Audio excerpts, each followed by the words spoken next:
जय हिंद। आज हम बायोलॉजी का एक नए चैप्टर को लेकर आए हैं जो नियंत्रण एवं समन्वय चैप्टर है।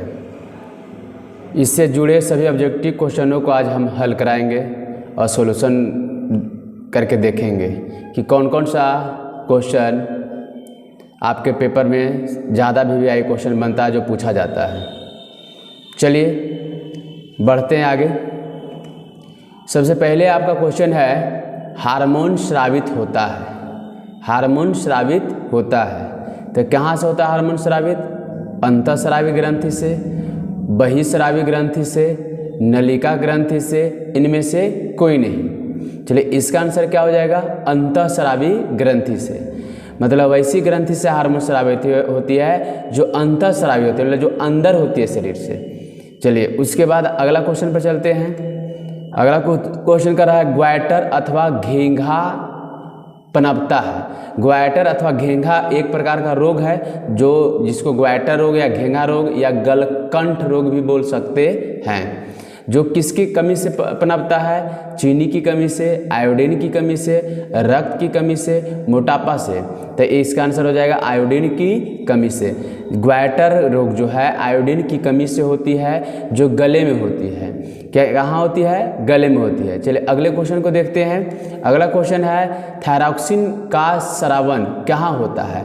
थायरॉक्सिन का स्रावन कहाँ होता है? चलिए थायराइड ग्रंथि, यकृत, वृक्क, वृषण। तो इसका स्रावन होता है थायराइड ग्रंथि।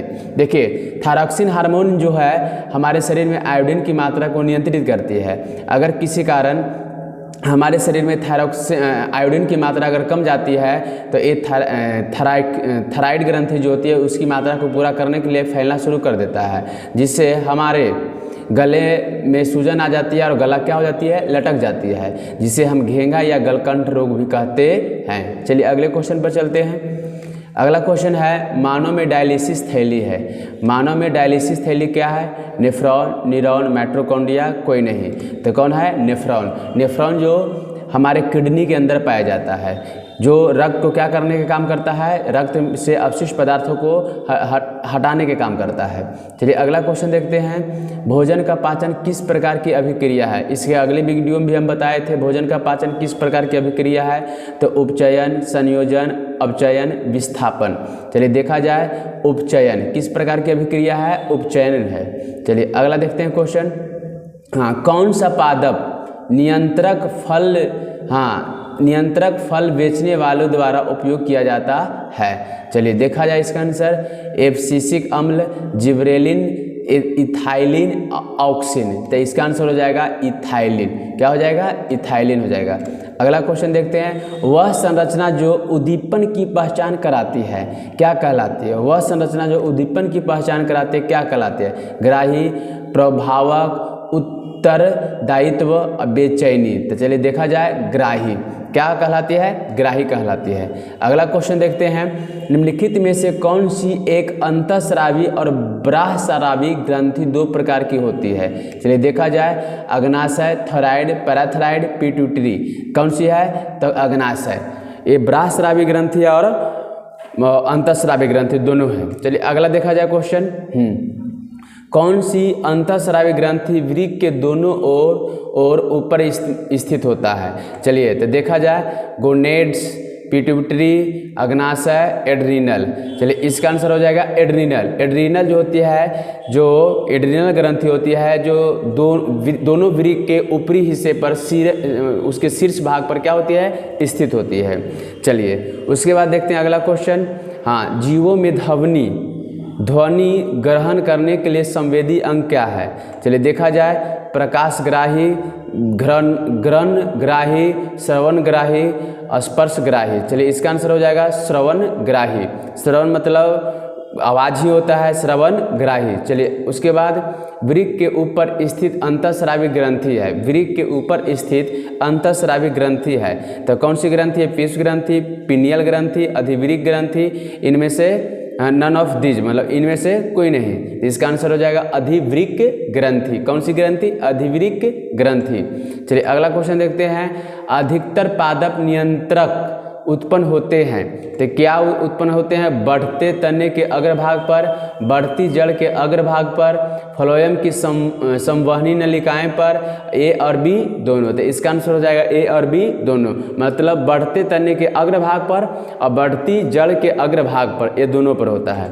चलिए अगला क्वेश्चन देखा जाए, बीज रहित फलों के बनने को क्या कहते हैं? बीज रहित मतलब जिसमें बीज नहीं रहता है वैसे फल का निर्माण होता है, तो उस फल को हम क्या कहते हैं? तो इसका आंसर क्या हो जाएगा? अग्र प्रभाविकता, अग्र प्रभाविकता। चलिए अगला क्वेश्चन देखते हैं, हाँ निम्नलिखित में से कौन सा पादप हार्मोन है, मतलब वह हाँ इनमें से कौन सा जो हार्मोन है जो पादप मतलब पेड़ पौधे में होता है? चलिए इसका इंसुलिन, थायरॉक्सिन, एस्ट्रोजन, साइटोकाइनिन। तो देखा जाए इसका आंसर साइटोकाइनिन। साइटोकाइनिन ऐसा हार्मोन है जो पादप में पाया जाता है। चलिए उसके बाद देखते हैं अगला, हाँ दो तंत्रिका कोशिका के मध्य खाली स्थान को क्या कहते हैं? दो तंत्रिका कोशिका के मध्य जो होता है, बीच जो होता है, वहाँ पर जो खाली स्थान रहता है उसे क्या कहते हैं? तो दुमिका, सिनेप्टिक द्वार या सिनेप्स उसको बोलते हैं, एक्सॉन आवेग। तो इसका आंसर हो जाएगा सिनेक्स।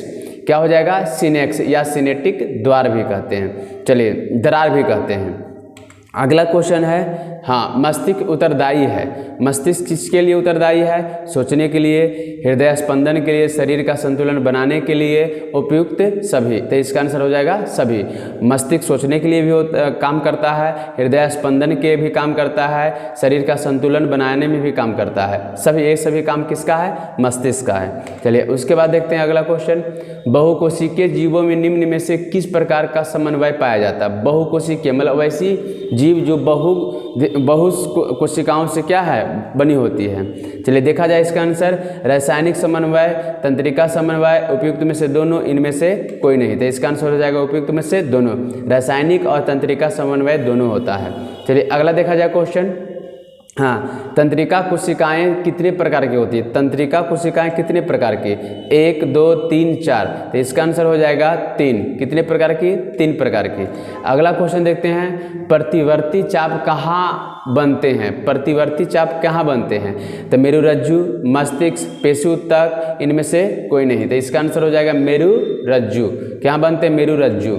अगला देखते हैं, शरीर की प्रधान नियंत्रक ग्रंथि किसे कहा जाता है? तो इसका आंसर देखते हैं, जनन ग्रंथि, पीयूष ग्रंथि, थायराइड ग्रंथि, इनमें से कोई नहीं। तो इसका आंसर हो जाएगा पीयूष ग्रंथि। किसे कहा जाता है? पीयूष ग्रंथि को। चलिए पीयूष ग्रंथि को मास्टर ग्रंथि भी कहते हैं, समझे, क्योंकि ये सभी ग्रंथियों को नियंत्रित करने के काम करती है।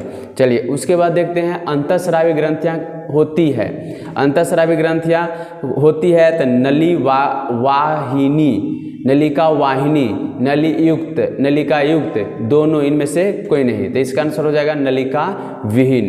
चलिए अगला देखते हैं, थायराइड ग्रंथि की अल्पक्रियता के कारण कौन सा रोग उत्पन्न होता है? थायराइड ग्रंथि की अल्पक्रियता के कारण कौन सा रोग उत्पन्न होता है? तो अब टू वामनता, अब टू अल्पक्रियता, मिक्सडीमा, ये सभी। तो इसका आंसर हो जाएगा ए सभी। ये सभी रोग थायराइड ग्रंथि की मतलब अल्प मात्रा के कारण होता है। चलिए अगला क्वेश्चन देखते हैं, अग्नाशय द्वारा निम्न में से कौन सा हार्मोन स्रावित होती है?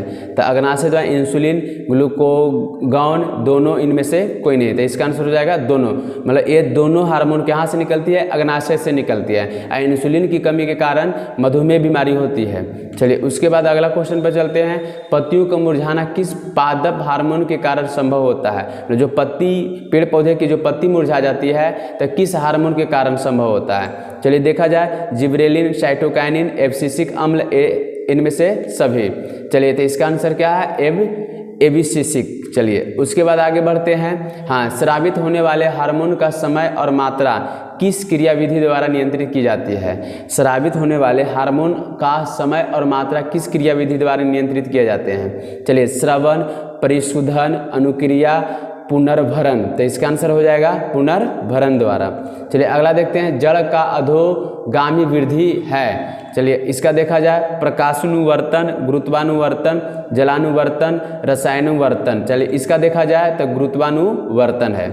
चलिए आगे बढ़ते हैं, पॉन्स, मेडुला और अनुमस्तिष्क। मस्तिष्क का किस भाग का हिस्सा है? चलिए देखा जाए, अग्र मस्तिष्क का हिस्सा है, मध्य मस्तिष्क का हिस्सा है, पश्च मस्तिष्क का हिस्सा है, प्रम मस्तिष्क का हिस्सा है। एक क्वेश्चन VVI क्वेश्चन बनता है पेपर के हिसाब से, इस टाइप का क्वेश्चन पूछते रहता है। चलिए इसका आंसर हो जाएगा पश्च मस्तिष्क का हिस्सा, मतलब पीछे वाला मस्तिष्क का भाग का है पॉन्स, मेडुला और अनुमस्तिष्क। चलिए उसके बाद देखते हैं अगला क्वेश्चन, निम्नलिखित में से कौन सी अनैच्छिक क्रिया है? जो अनैच्छिक क्रिया मतलब क्या? वैसी क्रिया जो हमारी इच्छा के अनुसार नहीं होती है। चलिए उसके बाद देखते हैं, वमन, चबाना, लार आना, हृदय का धड़कना। तो इसमें कौन हो जाएगा? चबाना अनैच्छिक क्रिया है। चलिए उसके बाद देखते हैं अगला क्वेश्चन। हाँ, अब ग्रंथि को थायरॉक्सिन हार्मोन बनाने के लिए क्या आवश्यक है? चलिए देखा जाए, सोडियम, क्लोरीन, फास्फोरस, इनमें से सभी। तो इसका आंसर हो जाएगा सोडियम हो जाएगा। चलिए अगला देखते हैं क्वेश्चन। हाँ, मस्तिष्क का कौन सा भाग शरीर की स्थिति तथा संतुलन का अनुरक्षण कराता है? चलिए तो देखा जाए इसका आंसर, अग्र मस्तिष्क, मध्य मस्तिष्क, अनुमस्तिष्क, इनमें से सभी। तो इसका आंसर हो जाएगा अनुमस्तिष्क हो जाएगा। चलिए अगला क्वेश्चन देखते हैं। हाँ, पादप हार्मोन साइटोकिनिन सहायक है। पादप हार्मोन साइटोकिनिन सहायक है किसके लिए? प्रहोर के अग्रभाग की लंबाई में वृद्धि के लिए, तने की वृद्धि के लिए, पादप का प्रकाश की ओर मुड़ने के लिए, इनमें से सभी। तो इसका आंसर हो जाएगा प्रहोर के अग्रभाग की लंबाई में वृद्धि के लिए। प्रहोर मतलब जो शीर्ष भाग होता है उसकी लंबाई के लिए। चलिए देखा जाए, जो जड़ की जो शीर्ष भाग होती है उसकी लंबाई के लिए।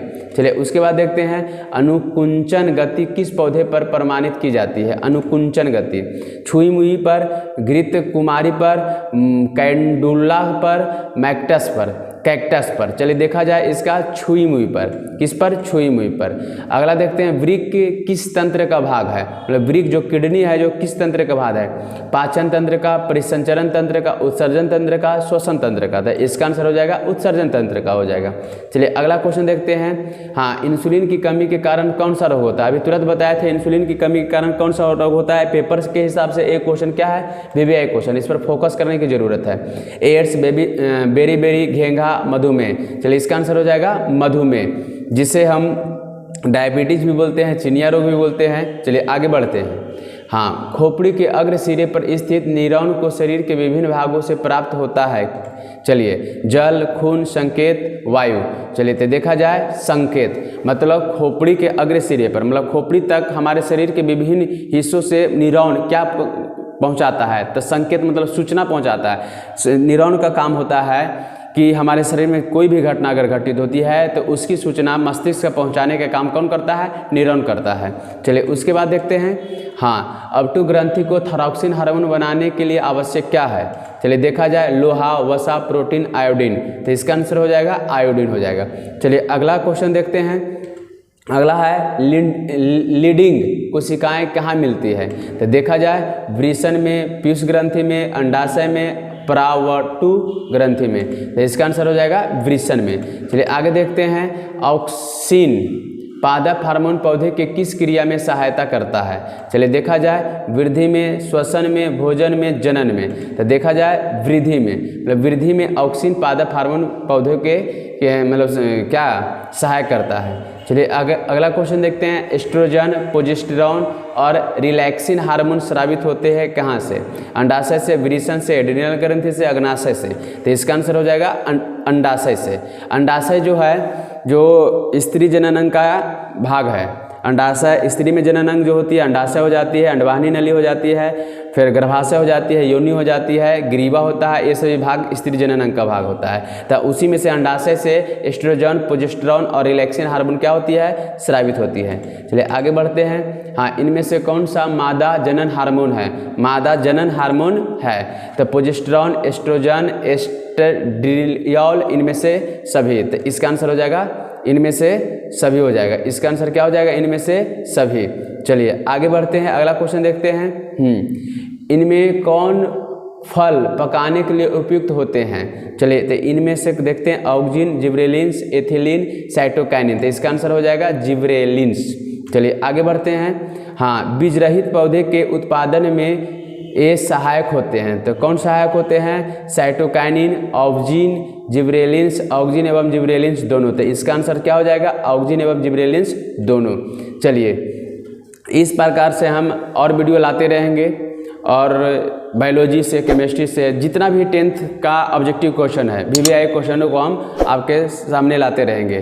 तो जो भी वीडियो आपको अच्छा लगता है तो उसको लाइक कीजिए और चैनल को सब्सक्राइब कीजिए। जय हिंद, जय भारत।